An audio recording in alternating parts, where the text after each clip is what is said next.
হামলার আকার বৃদ্ধি পাবে। হিজবুল্লাহর পর এবার ইরাকি প্রতিরোধ সংগঠনের কড়া হুঁশিয়ারি। উত্তর ইসরায়েলে বসবাসরত সকল ইহুদিবাদীকে তাদের ঘরবাড়ি ত্যাগ করে অবিলম্বে দক্ষিণের দিকে সরে যাওয়ার আহ্বান জানিয়েছে ইরাকের একটি প্রতিরোধ সংগঠন। তা না হলে ইয়েমেনের সশস্ত্র বাহিনীর সঙ্গে সমন্বয়ের ভিত্তিতে তাদের বিরুদ্ধে পূর্ণমাত্রার হামলা চালানোর হুমকি দিয়েছে সংগঠনটি। শনিবার অনলাইনে প্রকাশিত এক ভিডিও ক্লিপে এই হুঁশিয়ারি উচ্চারণ করেছেন হারাকাত হিজবুল্লাহ আন-নুজাবা। ওই ক্লিপে সংগঠনটির মহাসচিব শেখ আকরাম আল কাবি বলেছেন, আমরা ইসরায়েলের আরও বেশি কৌশলগত এবং স্পর্শকাতর স্থাপনায় হামলা চালানোর সক্ষমতা রাখি। আমাদের হামলা আরও প্রসারিত হবে এবং আমরা আরও বেশি উদ্ভাবনী শক্তি ব্যবহার করে আরও দ্রুত ব্যাপক মাত্রায় হামলা চালাব।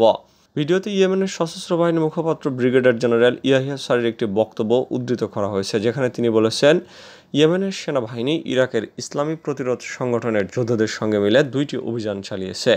ইসরায়েলের বিরুদ্ধে চালানো ওইসব হামলা সম্পূর্ণ সফল হয়েছে। ভিডিওতে হিব্রু ভাষায় উত্তর ইসরায়েলে বসবাসরত ইহুদিবাদীদেরকে প্রাণে মরার আগে দখলীকৃত ভূখণ্ড ত্যাগ করার আহ্বান জানানো হয়েছে।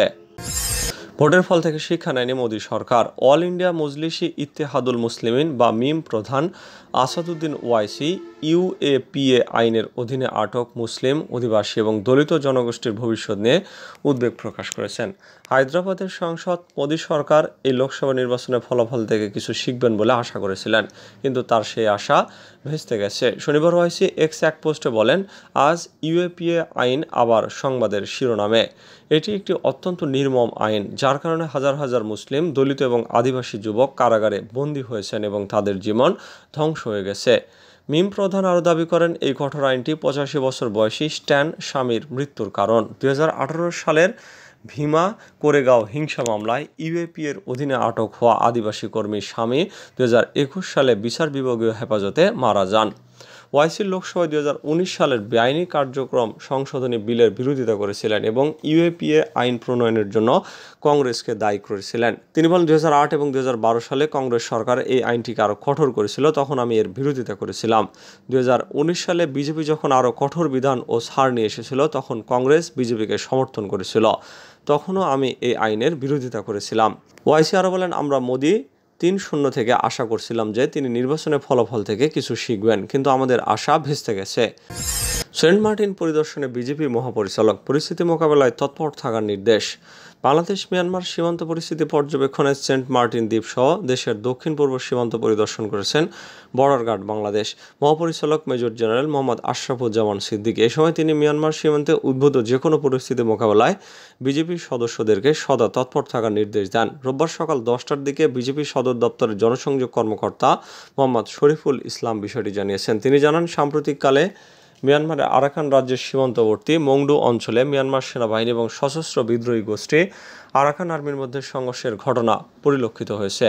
মিয়ানমারের মংডু সীমান্তের বিপরীতে বাংলাদেশের টেকনাফ এবং সেন্ট মার্টিন দ্বীপ অবস্থিত হয়। উদ্ভূত সীমান্ত পরিস্থিতি পর্যবেক্ষণের জন্য বিজেপি মহাপরিচালক টেকনাফ ব্যাটালিয়ন 2 বিজেপির অধীনস্থ সেন্ট মার্টিন দ্বীপ বিওপি পরিদর্শন, বিওপি এর প্রতিরক্ষা ব্যবস্থা পর্যবেক্ষণ এবং সেন্ট মার্টিন দ্বীপের নির্মাণাধীন বিভিন্ন স্থাপনা পরিদর্শন করেন। পরিদর্শনকালে মহাপরিচালক সীমান্তে দায়িত্বরত সব পর্যায়ের বিজেপি সদস্যদেরকে দেশের সার্বভৌমত্ব এবং সীমান্ত সুরক্ষার জন্য অপারেশনাল প্রশিক্ষণ এবং প্রশাসনিক বিষয়ে বিভিন্ন দিক নির্দেশনা প্রদান করেন। দুর্গম এই দ্বীপে নানা প্রতিকূলতার মধ্যেও দক্ষতা এবং সফলতার সঙ্গে দায়িত্ব পালনের জন্য বিজেপি মহাপরিচালক সকলকে আন্তরিক ধন্যবাদ এবং কৃতজ্ঞতা জ্ঞাপন করেন।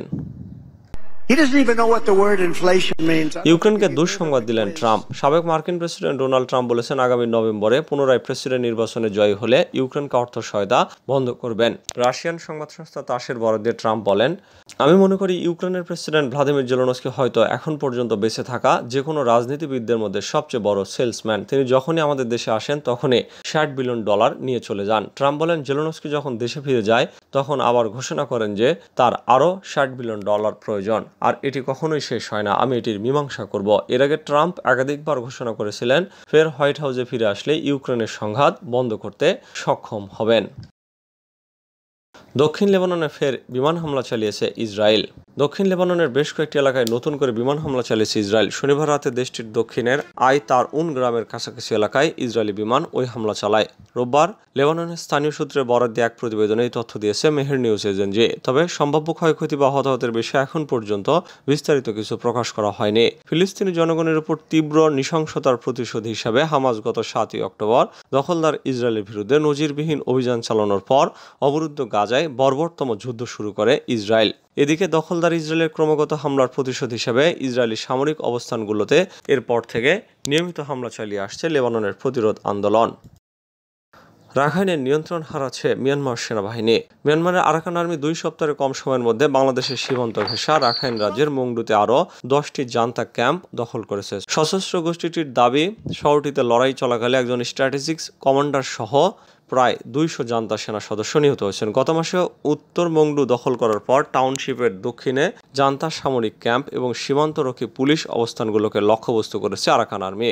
বুথিডাং শহর দখলের পর গত মে মাসের শেষের দিক থেকে মংডু শহরে বড় আকারে আক্রমণ শুরু করে সশস্ত্র গোষ্ঠীটি। 2টি শহরই বাংলাদেশের সীমান্তের কাছে উত্তর পূর্ব রাখাইন রাজ্যে অবস্থিত। এইসব এলাকায় মূলত রোহিঙ্গারা বসবাস করেন। শুক্রবার এক ঘোষণায় আরাকান আর্মি দাবি করে তারা এই সপ্তাহে আরও 4টি জান্তা ক্যাম্প দখল করেছে, যার মধ্যে মাওয়াদ্দি স্ট্র্যাটেজিক কমান্ড বেস এবং নাখাউং টো ক্যাম্প রয়েছে। লড়াই চলাকালে তাদের হাতে জান্তা বাহিনীর মাওয়াদ্দির স্ট্র্যাটেজিক কমান্ডার কর্নেল তাইজার হতে সহ প্রায় 200 সেনা নিহত হয়েছে। গত বুধবার রাতে শহরের প্রবেশপথে অবস্থিত সুপরিচিত জান্তা ক্যাম্প আহালেল থান কিয়াও দখল করে আরাকান আর্মি।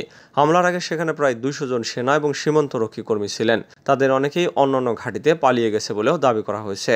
মিয়ানমারের রাখাইন রাজ্যের শহর রয়েছে প্রায় 17টি, এর মধ্যে 9টি নিয়ন্ত্রণ নেওয়ার দাবি করেছে আরাকান আর্মি। গত বছরের নভেম্বর থেকে রাজ্যটিতে জান্তা বাহিনীর সঙ্গে তীব্র লড়াই চলছে তাদের। পার্শ্ববর্তী চীন রাজ্যের পালেতোয়া শহরেও নিয়ন্ত্রণ নেওয়ার দাবি করেছে জাতিগত গোষ্ঠীটি। যুক্তরাষ্ট্রকে যুদ্ধে টেনে আনছে ইসরায়েল, চিন্তায় বাইডেন। হিজবুল্লাহর বিরুদ্ধে যুদ্ধে ইসরায়েল মার্কিন যুক্তরাষ্ট্রকে টেনে আনতে পারে বলে আশঙ্কা প্রকাশ করেছেন মার্কিন কর্মকর্তারা। এতে ক্রমেই বাইডেন প্রশাসন উদ্বিগ্ন হয়ে উঠেছে। শুক্রবার নাম প্রকাশ না করার শর্তে মার্কিন কর্মকর্তা সিবিএস নিউজকে উদ্বেগের কথা জানিয়েছেন। সূত্রটি জানিয়েছে, বাইডেন প্রশাসন ক্রমেই উদ্বিগ্ন হয়ে উঠছে যে ইসরায়েল এবং হিজবুল্লাহর মধ্যে ক্রমবর্ধমান সংঘাত এবং রকেট বিনিময় এই অঞ্চলে প্রসারিত হতে পারে। এক মার্কিন কর্মকর্তা বলেছেন, প্রশাসন সিরিয়া, ইরাক এবং জর্ডানে মার্কিন সেনারা যে ঝুঁকির মুখোমুখি হচ্ছে তা কমানোর জন্য কাজ করছে। মার্কিন কূটনৈতিক উপদেষ্টা আমোস হোস্টেইন সোমবার ইসরায়েলে যাচ্ছেন। এর উদ্দেশ্য উত্তেজনা কমানোর চেষ্টা করার আগে যেন তা পুরো অঞ্চলে ছড়িয়ে না পড়ে।